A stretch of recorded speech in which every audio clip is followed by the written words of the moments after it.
कि हमने एक इंटेलिजेंस डाल दी कि it has to clean the mop, उसके अंदर एक फिक्स टाइप की इंटेलिजेंस डाल दी कि तुझे मोप क्लीन करना है, अगर कोई आगे ऑब्स्टिकल आए you have to turn 90 degree, 60 degree, 130 degree according to requirement. हमने उसको प्लान किया होगा कि जैसे कोई ऑब्स्टिकल आए you have to turn down.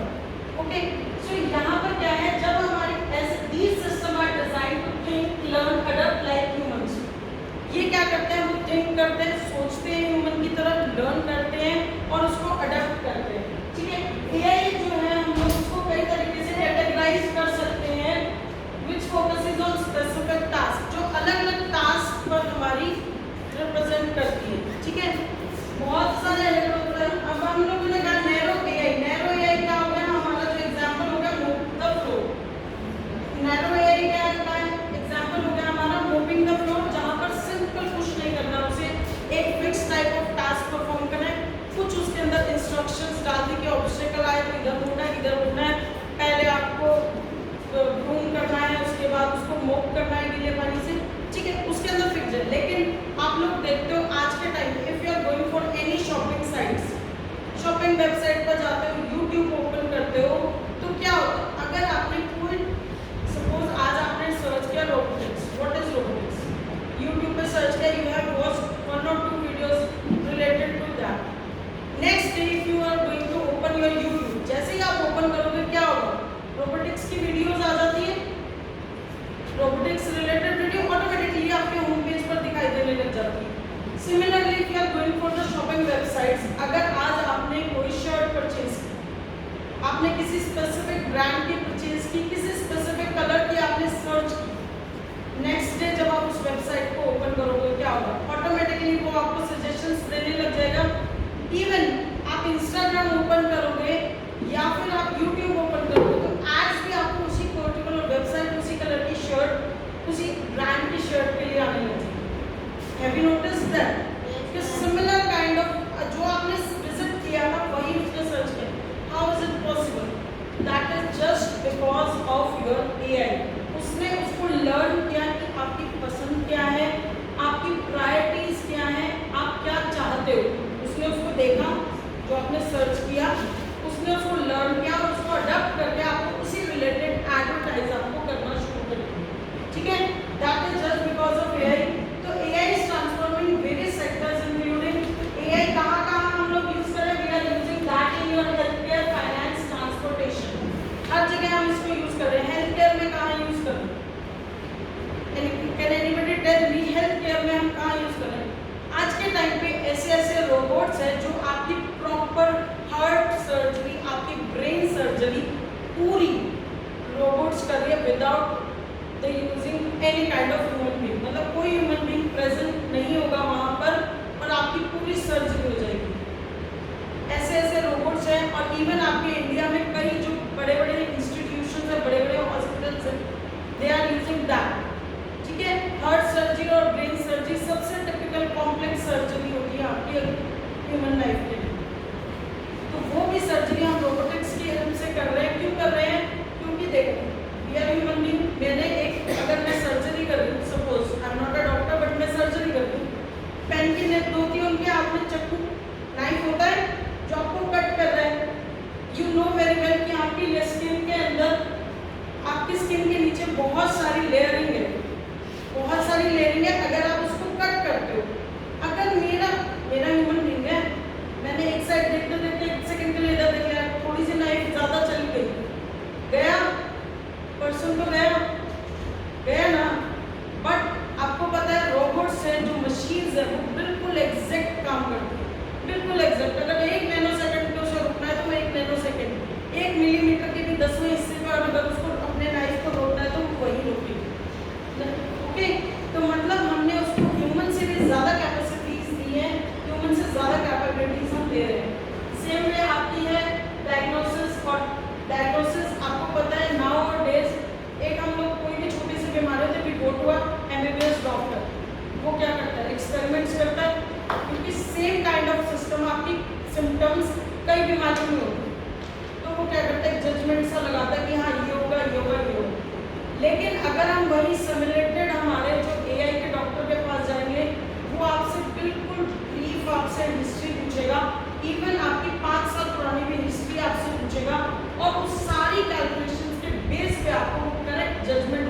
You are suffering from that disease और इसके अंदर क्या क्या होना चाहिए।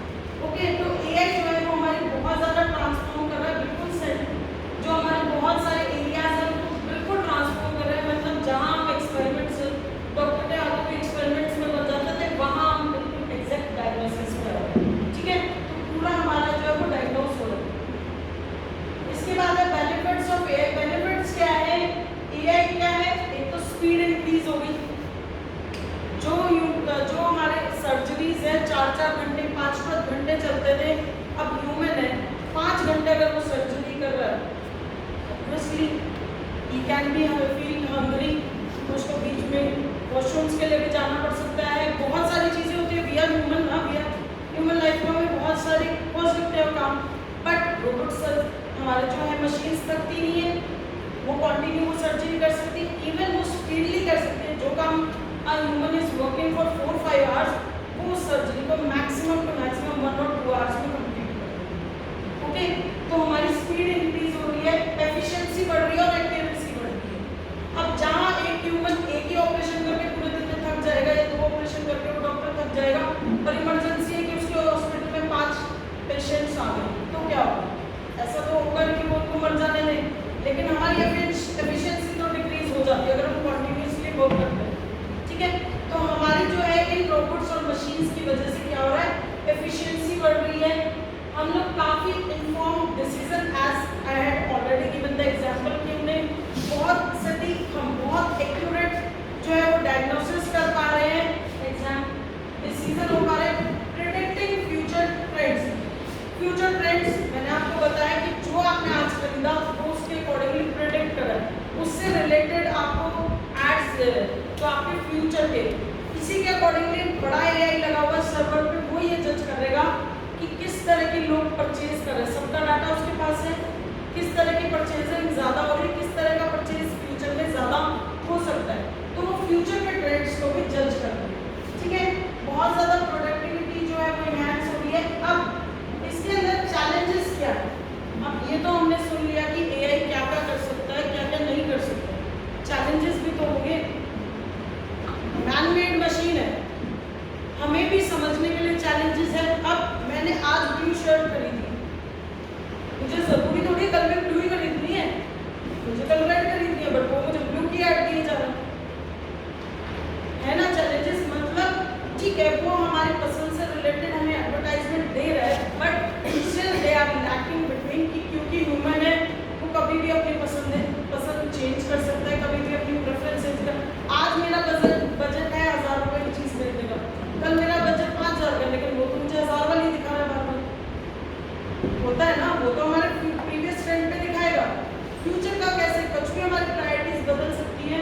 तो चैलेंजेस क्या है, एक है सबसे बड़ा चैलेंज जो है आज के टाइम पे, वो है एथिकल कंसर्न। एथिकल कंसर्न क्या है? एज यू ऑल नो, अभी बहुत सारे केसेस रिसेंटली हुए हैं कि एआई इतना पावरफुल हो गया, अगर मैं कोई पर्सन गलत काम कर रहा है उसकी जगह आपकी फोटो लगा दी जाए, नो वन कैन आइडेंटिफाई कि वो आप नहीं हो। मतलब आपको जेल भी हो सकती है उस काम के लिए जो आपने नहीं किया, just because of AI. Ethical है, नॉन एथिकल जितने भी काम है वो आपके बहुत सारे काम एआई की वजह से हो रहे हैं। और अब हमारे लिए अगर हम बात देखें तो पुलिस वालों के लिए बहुत मुश्किल हो गई ना। मैंने बोला कि कोई भी इजीली आइडेंटिफाई नहीं कर सकता कि वो काम आपने नहीं किया, पूरा complete body structure complete change हो जाएगा। फेक एआई आपने सुना होगा आज के टाइम में, बहुत सारे केसेस आ रहे हैं, डीप फेक, डार्क फेस, इस तरह के केसेस न्यूज़ नहीं सुनते।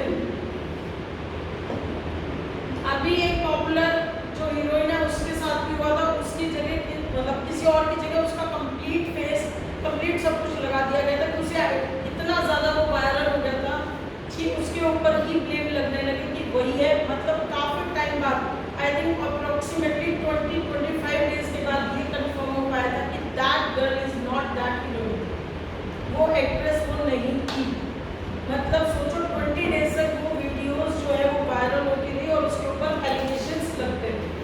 ओके, तो सबसे बड़ा चैलेंज है कि एथिकल कंसर्न, एथिक्स के साथ उसे यूज करना। और एक है आपका जॉब डिस्प्लेसमेंट।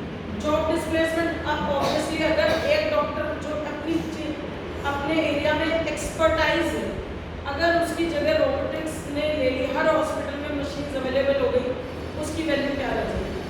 कुछ नहीं, उसकी वैल्यू कुछ नहीं रह जाएगी। तो ये आपका सबसे बड़ा चैलेंज है कि जॉब्स जा रही है ह्यूमन बींग्स की। रेगुलेशन, इसके लिए हमें क्या करना चाहिए? हमें बहुत ज़्यादा रेगुलेट अथॉरिटी बनानी पड़ेगी, बहुत स्ट्रिक्ट हमारे रेगुलेशन होनी चाहिए, जिसकी वजह से इस तरह की चीज़ें ना आए। ओके, तो इसके लिए हमारा कंक्लूजन क्या कहता है? In conclusion, artificial intelligence holds immense potential to revolutionise our world, मतलब वो हमारे वर्ल्ड को बहुत दूर तक ले जा सकता है, बहुत ज़्यादा ट्रांसफॉर्म कर सकता है, पर उसकी कैपेबिलिटीज और चैलेंजेस को हम लोग बहुत ज़्यादा अच्छा फ्यूचर जनरेट कर सकते हैं।